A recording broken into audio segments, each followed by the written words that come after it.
Salut à tous, c'est Sunshine Marion pour Sunshine en Christ.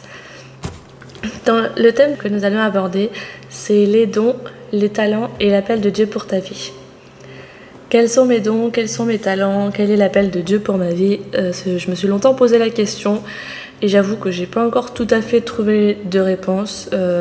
C'est en cours, on va dire.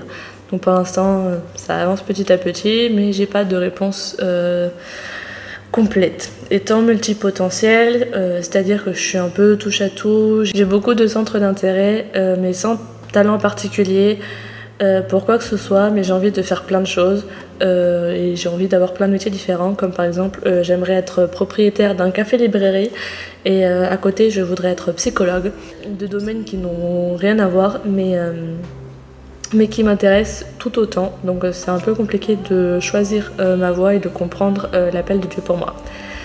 Si tu es comme moi et que tu ne te trouves pas de talent particulier, ce podcast est pour toi. Alors premièrement, les dons c'est quoi ? Les dons, ça va être ce qu'on appelle les dons spirituels. Ce sont des cadeaux de Dieu que tu reçois lors du baptême du Saint-Esprit. Donc pour comprendre ce que c'est, on va lire le passage de 1 Corinthiens au chapitre 12 et les versets 4 à 11.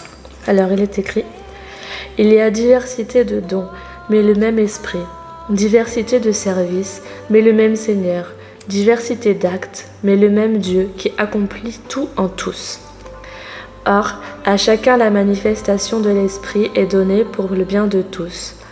En effet, à l'un est donné par l'esprit une parole de sagesse, à un autre une parole de connaissance selon le même esprit, à un autre la foi par le même esprit, à un autre des dons de guérison par le même esprit, à un autre la possibilité de faire des miracles, à un autre la prophétie, à un autre le discernement des esprits, à un autre diverses langues, à un autre l'interprétation des langues. Mais toutes ces choses, c'est un seul et même esprit qui les accomplit, en les distribuant à chacun en particulier comme il le veut.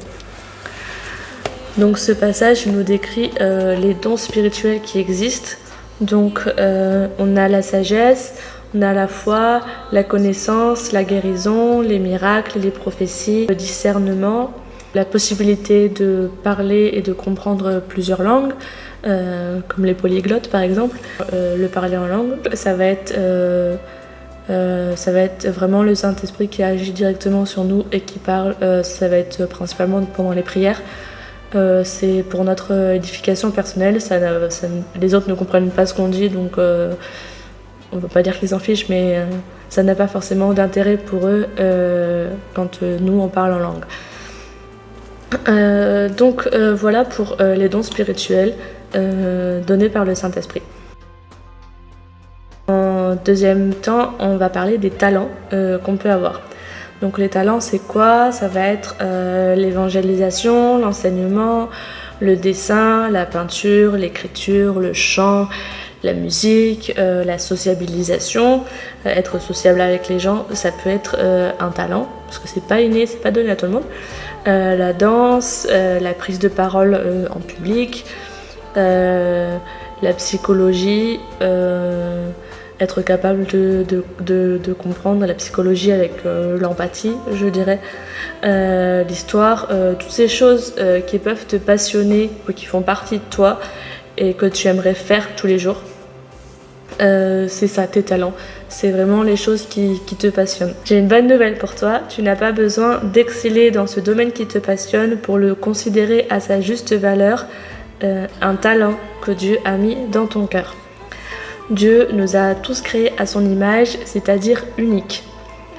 Donc nos dons et nos talents, surtout, sont tout aussi uniques que nous, conçus sur mesure, avec notre style, avec notre touche perso. Et c'est ça, en fait, qui va faire la richesse de la création, la richesse du monde, et qui va apporter. Si on se restreint parce qu'un tel fait la même chose, on va rien apporter au monde, alors que si on fait ce qui nous passionne, même si telle personne fait la même chose, nous on va faire ça avec notre cœur, avec notre touche perso, notre talent. On va faire ça à notre manière en fait, et on va contribuer à apporter à la création de Dieu. Étant tous uniques, on n'a pas à se comparer aux autres. Je sais que c'est très difficile parce que c'est avec le monde d'aujourd'hui, les réseaux sociaux, les films, les stars, on a tendance à se comparer. Un tel il a une meilleure vie, un tel il est plus beau, un tel il est plus talentueux, un tel il est plus spirituel, un tel il est plus discipliné, un tel il est meilleur. Et en fait, si on fait ça, déjà on n'avancera jamais, on n'y arrivera jamais dans notre vie. C'est voué à l'échec si on se compare. Mais surtout, se comparer aux autres, c'est dénigrer la création de Dieu. Il nous a créés de manière unique. Et Dieu, il ne s'attend pas à ce qu'on ressemble à telle personne, il ne s'attend pas à ce qu'on fasse comme telle personne, il ne s'attend pas à ce qu'on soit plus doué. Parce que Dieu, il nous aime comme on est. Et il veut nous aider à faire, à nous améliorer, à faire fructifier notre talent. Mais il ne veut pas qu'on se compare aux autres parce que ce serait dénigrer la création qu'il a fait avec nous. Il nous a créés d'une manière unique, d'une manière parfaite, d'une manière merveilleuse à la base. Et ce serait dommage de dénigrer ce qu'il a créé pour se comparer à quelqu'un d'autre. Le troisième point que je vais aborder, c'est du coup l'appel de Dieu pour ta vie. Qu'est-ce que c'est et comment le trouver? L'appel de Dieu, du coup, ce sera probablement en lien avec ce talent que tu as, avec ce domaine qui te passionne. Et du coup, j'ai une autre bonne nouvelle pour toi. Tu n'as pas besoin non plus d'exceller dans ce domaine-là pour te lancer. Mettre ton talent au service de Dieu et au service des autres, ça demande énormément de courage. Surtout quand on se sent pas légitime parce qu'un tel il est meilleur. Mais je vais te dire un truc, ton amour pour Dieu et ta volonté de le servir et de servir les autres et de mettre ton talent au service de Dieu et des autres, ça te rend déjà légitime. Alors fais ce pas 2 fois et Dieu fera fructifier tes entreprises. Parfois on peut avoir l'impression d'avancer en plein brouillard ou que si on fait un pas, on va tomber dans le vide. Mais je t'assure que Dieu, il te tient la main, il te guide à chaque instant. Et si tu as l'impression de tomber dans le vide, tu peux être sûr qu'il te rattrapera. Je t'invite à faire ce pas 2 fois pour entrer dans l'appel de Dieu. Si tu fais tout par amour pour Dieu, tu as déjà gagné. Ce que tu fais, c'est déjà excellent parce que tu le fais pour Dieu. Dieu ne met pas en nous la perfection, mais il a mis un talent, un domaine qui nous passionne, quelque chose qu'on a envie de faire tous les jours, quelque chose qui nous fait grandir et que lui fera grandir et fructifier, quelque chose qu'on peut mettre au service de Dieu et qu'on peut mettre au service des autres. Lance-toi, par amour pour Dieu, fais-lui confiance, vraiment, fais confiance à Dieu, fais ce pas 2 fois et lance-toi. Arrête de te comparer aux autres, arrête de reculer, avance dans cet appel de Dieu. Je voudrais terminer ce podcast par une prière du coup pour toi.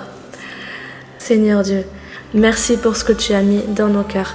Merci pour cette passion, cette chose que j'ai envie de faire tous les jours.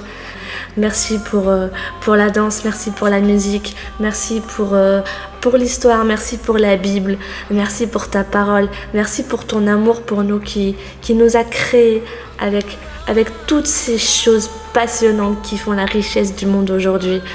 Merci vraiment Seigneur de nous avoir créés tous uniques, tous avec nos talents différents, tous avec nos dons différents. Merci, car grâce à toi, nous pouvons tous apporter une pierre à l'édifice. Aucun de nous n'est mis à l'écart. Nous ne pouvons plus nous comparer parce que nous sommes uniques. Nous sommes faits à ton image d'une manière unique et merveilleuse. Alors merci Seigneur, merci pour le don que tu m'as donné. Merci pour le talent que j'ai. Grâce à ce que tu as mis dans mon cœur, je sais que je peux rentrer dans l'appel, dans le plan que tu as pour ma vie. Je sais que tu veux que je sois heureux et heureuse. Et je sais aussi que moi, je veux te rendre heureux en rentrant dans le plan que tu as dans ma vie. Car c'est un plan de bonheur, c'est un plan d'espérance, un plan de vie éternelle que tu as pour moi. Je le sais aujourd'hui et je vais faire ce pas 2 fois. Aujourd'hui, je fais ce pas 2 fois pour entrer dans la destinée que tu as pour moi. Merci Seigneur, merci 1000 fois. Merci pour tout, merci pour la vie, merci pour ces projets que tu as pour nous. Seigneur, s'il te plaît, je prie pour ces personnes qui m'écoutent aujourd'hui. Je prie ces personnes qui nous écoutent aujourd'hui, qui ont envie de rentrer dans ce pas 2 fois. S'il te plaît Seigneur, montre-leur quel est leur talent. Montre-leur quel est le plan que tu as pour eux. Montre-leur où ils doivent aller. Ferme les portes qui ne viennent pas de toi et ouvre-leur toutes les portes. Facilite-leur l'accès ou alors aide-les à combattre pour accéder au plan que tu as dans leur vie. Mais s'il te plaît, Seigneur, ouvre leurs portes afin qu'ils trouvent l'appel que tu as pour eux. Ferme toutes les portes qui ne viennent pas de toi et ouvre uniquement celles qui sont de toi. Car nous te faisons confiance pour guider notre vie, Seigneur. Nous te faisons confiance. Nous te tenons fermement la main, mais tu nous tiens encore plus fermement et tu nous guides à chaque instant dans notre vie. Continue, Seigneur, s'il te plaît, car nous ne voulons jamais lâcher ta main. Au nom de Jésus. Amen.